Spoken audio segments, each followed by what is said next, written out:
ನೂತನ ಶ್ರೀಗಳ ಪಟ್ಟಾಧಿಕಾರ ಮಹೋತ್ಸವ ಘಟಸ್ಥಳ ಧ್ವಜಾರೋಹಣ ಮೂಲಕ ಧಾರ್ಮಿಕ ಕಾರ್ಯಗಳಿಗೆ ಚಾಲನೆ. ನಗರದ ಚರಂತಿಮಠ ಶಿವಾನುಭವ ಮಂಟಪ ಆವರಣದಲ್ಲಿ ಗುರುವಾರ ಬೆಳಗಿನ ಜಾವ ಟಿಕೆನ್ ಮಠದ ನೂತನ ಶ್ರೀಗಳ ಪಟ್ಟಾಧಿಕಾರ ಮಹೋತ್ಸವದ ಧಾರ್ಮಿಕ ಕಾರ್ಯಗಳಿಗೆ ಬೆಳಗಾವಿಯ ಕಾರಂಜಿ ಮಠದ ಗುರು ಸಿದ್ಧ ಮಹಾಸ್ವಾಮಿಗಳು ಘಟಸ್ಥಳ ಧ್ವಜಾರೋಹಣ ಮಾಡುವ ಮೂಲಕ ಚಾಲನೆ ನೀಡಿದರು. ಈ ಸಂದರ್ಭದಲ್ಲಿ ಚರಂತಿ ಮಠದ ಪ್ರಭು ಮಹಾಸ್ವಾಮಿಗಳು, ಗುಳೇದಗುಡ್ಡದ ಒಪ್ಪತ್ತೇಶ್ವರ ಮಹಾಸ್ವಾಮಿಗಳು, ಟಿಕೆನ್ ಮಠದ ಮಲ್ಲಿಕಾರ್ಜುನ ದೇಶಿಕರ ಸ್ವಾಮಿಗಳು, ಹಣವಾಲದ ಕೈಲಾಸಪತಿಗಳು, ತಾರಿಯಾಳದ ಅಡವಿ ಸಿದ್ದೇಶ್ವರ ದೇವರು, ಅಖಿಲ ಭಾರತ ವೀರಶೈವ ಲಿಂಗಾಯತ ಮಹಾಸಭಾದ ಜಿ.ಎನ್. ಪಾಟೀಲ್, ಎ.ಎಸ್. ಪಾವಟೆ, ಬಸವರಾಜ ಭಗವತಿ, ಚಂದ್ರಶೇಖರ್ ಶೆಟ್ಟರ್ ಸೇರಿದಂತೆ ಅನೇಕರು ಭಾಗವಹಿಸಿದ್ದರು. ಸುರರನು ಎಚ್ಚರಗೊಳಿಸುವ ಗುರು ಕುಮಾರೇಶನ ಪರಮ ಧ್ವಜ. ಜಯ ಧ್ವಜವೇನು ತಲೆ, ಜಯ ಧ್ವಜವೇನು ತಲೆ, ಜಯ ಧ್ವನಿ ಜಯ. ಈ ಶಸ್ತ್ರಧ್ವಜಾರೋಹಣ ಸಮಾರಂಭದ ದಿವ್ಯ ಸಾನ್ನಿಧ್ಯವನ್ನು ವಹಿಸಿರುವ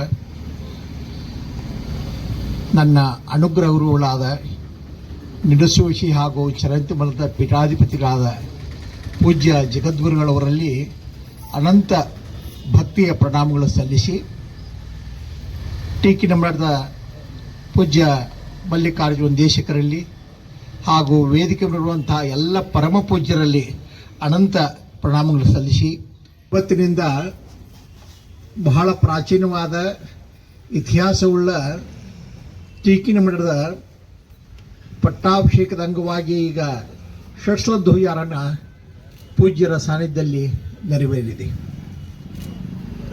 ನಾವು ಯಾವುದೇ ಒಂದು ಧಾರ್ಮಿಕ ಕಾರ್ಯಕ್ರಮ ಮಾಡಬೇಕಾದಾಗ ರಾಷ್ಟ್ರದ ಕಾರ್ಯಕ್ರಮ ಮಾಡಬೇಕಾದ್ರೆ ರಾಷ್ಟ್ರಧ್ವಜವನ್ನು ಹಾರಿಸ್ತೀವಿ, ಧಾರ್ಮಿಕ ಕಾರ್ಯಕ್ರಮ ಧರ್ಮಧ್ವಜವನ್ನು ಹಾರಿಸ್ತೀವಿ. ರಾಷ್ಟ್ರಧ್ವಜ, ಧರ್ಮಧ್ವಜ ಇವೆರಡೂ ಕೂಡ ಬಹಳ ಅಮೂಲ್ಯವಾದದ್ದು, ಮಹತ್ವವುಳ್ಳದ್ದು.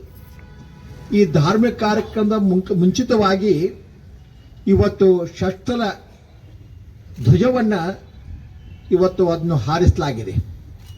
ಷಷ್ಠಲ ಅಂದರೆ 6 ಮೆಟ್ಟಿಲುಗಳುವಂಥ ಭಕ್ತ, ಮಹೇಶ, ಪ್ರಸಾದಿ, ಪ್ರಾಣಿಂಗಿ, ಶರಣ, ಐಕ್ಯ. ಇವು ಒಂದೊಂದು ಮೆಟ್ಟಿಲುಗಳನ್ನ ನಾವು ಸಾಧನೆ ಮೂಲಕ ಏರಿ ಜೀವ ಶಿವನಾಗುವುದಕ್ಕೆ ಒಂದು ಮಾರ್ಗದರ್ಶನ. ಅದಕ್ಕೆ ನಮ್ಮಲ್ಲಿ ಷಷ್ಠಧ್ವಜಾರೋಹಣ ಮಾಡುವಂತಹ ಮೂಲ ಉದ್ದೇಶ ಮನುಷ್ಯ ಜೀವನದ ಸಾರ್ಥಕತೆ ಪ್ರತಿಯೊಬ್ಬರಿಗೂ ಗೊತ್ತಾಗಬೇಕು. ಮನುಷ್ಯ ಪ್ರತಿಯೊಬ್ಬ ವ್ಯಕ್ತಿಯು ಮುಕ್ತ ಆಗಬೇಕಾದರೆ ಭಕ್ತಸ್ಥಳದಿಂದ ಸಾಧನೆ ಮಾಡ್ತಾ ಮಾಡ್ತಾ ಐಕ್ಯಸ್ಥಳಕ್ಕೆ ಮುಟ್ಟಲು ಎಲ್ಲರಿಗೂ ಸಾಧ್ಯ ಅನ್ನೋದನ್ನು ತೋರಿಸಿಕೊಟ್ಟವರು ನಮ್ಮ ಬಸವಾದಿ ಪ್ರಮಥರು, ಶರಣರು. ಆ ಪರಂಪರೆ ಇವತ್ತರೆಗೂ ನಡೆದುಕೊಂಡು ಬಂದಿದೆ. ಅದರ ಅಂಗವಾಗಿ ಇವತ್ತು ಷಷ್ಠಧ್ವಜಾರೋಹಣ ನೆರವೇರಿದೆ. ನಿಮಗೆಲ್ಲ ಗೊತ್ತಾಗಿದೆ, ಟಿಕೆನ್ ಮಠ ಬಹಳ ಪ್ರಾಚೀನ ಪರಂಪರೆ ಉಳ್ಳದ್ದು. ಅಖಿಲ ಭಾರತ ವೀರಶೈವ ಲಿಂಗಾಯತ 4ನೇ ಮಹಾಸಭೆ ನೆರವೇರಿದಾಗ ಶಿವಮಂದಿರ ಸಂಸ್ಥೆ ಆಗಲಿ, ಬಸವೇಶ್ವರ ವೀರಶೈವ ವಿದ್ಯಾವರ ಸಂಘ ಆಗಲಿ ಸ್ಥಾಪನೆ ಆಗೋದಕ್ಕೆ ಪ್ರೇರಣೆ ಕೊಟ್ಟಿದ್ದೇನೆ ತೆಂಗಿನ ಮಠ, ಟಿಕೆನ್ ಮಠ ಅನ್ನೋದನ್ನು ನಾವು ಎಂದು ಮರೆಯಬಾರದು. ಅಲ್ಲಿ ಆದಂಥ ಎಲ್ಲ ಪರಮ ಪೂಜ್ಯರು ಇವತ್ತವರೆಗೂ ಕೂಡ ಸಂಸ್ಕೃತ ಪಾಠಶಾಲೆಯನ್ನು ಪ್ರಾರಂಭ ಮಾಡಿ ಅನೇಕ ಶಿಕ್ಷಣ ಸಂಸ್ಥೆಗಳಿಗೆ ಪ್ರೇರಣಾದಾಯಕರಾಗಿ ಈ ಮಠ ಸಮಾಜಕ್ಕೆ ಒಂದು ದೊಡ್ಡ ಕೊಡುಗೆ ಕೊಟ್ಟಿದೆ ಅಂದರೆ ತಪ್ಪಾಗಲಿಕ್ಕಿಲ್ಲ.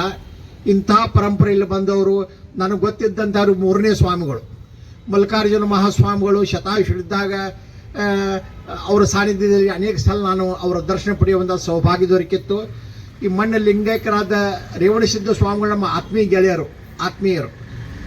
ನಮ್ಮ ಮಲ್ಲಿಕಾರ್ಜುನ ದೇವರು ಅಂತೂ ನಮ್ಮ ನಾಗನೂರು ಮಠದಲ್ಲಿದ್ದು ಶಿಕ್ಷಣ ಪ್ರಿಯವಾಗಿ ಅವ್ರ ಪರಿಚಯ ಆಗಿತ್ತು.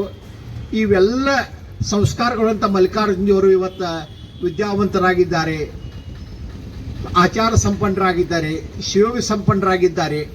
ಯಾಕಂದರೆ ಇವತ್ತು ಎಲ್ಲ ಮಹಾತ್ಮರ, ಎಲ್ಲ ತಪಸ್ವಿಗಳ ನಮ್ಮ ನಡಸೋಶಿ ಮಠದಲ್ಲಿ, ನಾಗನೂರು ಮಠದಲ್ಲಿ, ಸಿದ್ಧಿ ಪಾಠಶಾಲೆಯಲ್ಲಿ ಶಿಕ್ಷಣ, ಶಿವಮಂದಿರದಲ್ಲಿ ಶಿಕ್ಷಣವನ್ನು ಪಡೆದು ಪ್ರಬುದ್ಧರಾಗಿದ್ದಾರೆ, ಶಿವಪೂಜಾನಿಷ್ಠರಾಗಿದ್ದಾರೆ. ಇವತ್ತು ಟಿಕೆನ್ ಮಠಕ್ಕೆ ಅವರ ಪಟ್ಟಾಭಿಷೇಕ ಆಗುವುದು ನಿಜವಾಗಿಯೂ ಬಹಳ ಸಂತೋಷದ ವಿಷಯ. ನಾಳೆ 6ನೇ ತಾರೀಕು ಪಟ್ಟಾಭಿಷೇಕ ಆಗೋದು ಪರಮ ತಪಸ್ವಿ ದುಧನಿಯ ನಿಂಬಾಳದ ಜಡೆ ಶಾಂತಲಿಂಗ ಮಹಾಸ್ವಾಮಿಗಳಿಂದ ಆಗೋದು ಕೇಳಿ ಬಹಳ ಸಂತೋಷ ಆಯಿತು. ಯಾಕಂದ್ರೆ ಅವರೊಬ್ಬರು ಶಿವಪೂಜಾ ತಪೋನಿಧಿಗಳು. ನನ್ನ ಪಟ್ಟಾಭಿಷೇಕದಲ್ಲಿ ಕೂಡ ಅವರ ಪೌರೋಹಿತ್ಯದಲ್ಲಿನೇ ನಾನು ನಿರ್ಸೋಷ ಜಗದ ಅನುಗ್ರಹ ನಾಗನೂರು ಶತಾಯುಷಿಗಳಿಂದ ಷಟ್ಸ್ಥಲ ಬ್ರಹ್ಮೋಪದೇಶ ಅವರ ನೇತೃತ್ವದಲ್ಲಿ ಆಗಿತ್ತು. ಇವತ್ತು ಅಂಥ ಮಹಾತ್ಮರ ಮಹಿಳೆಯರ ಆಶೀರ್ವಾದದಿಂದ ಇವತ್ತು ಇವೆಲ್ಲ ಕಾರ್ಯಕ್ರಮ ನಿರ್ವಹಿಸ್ತವೆ.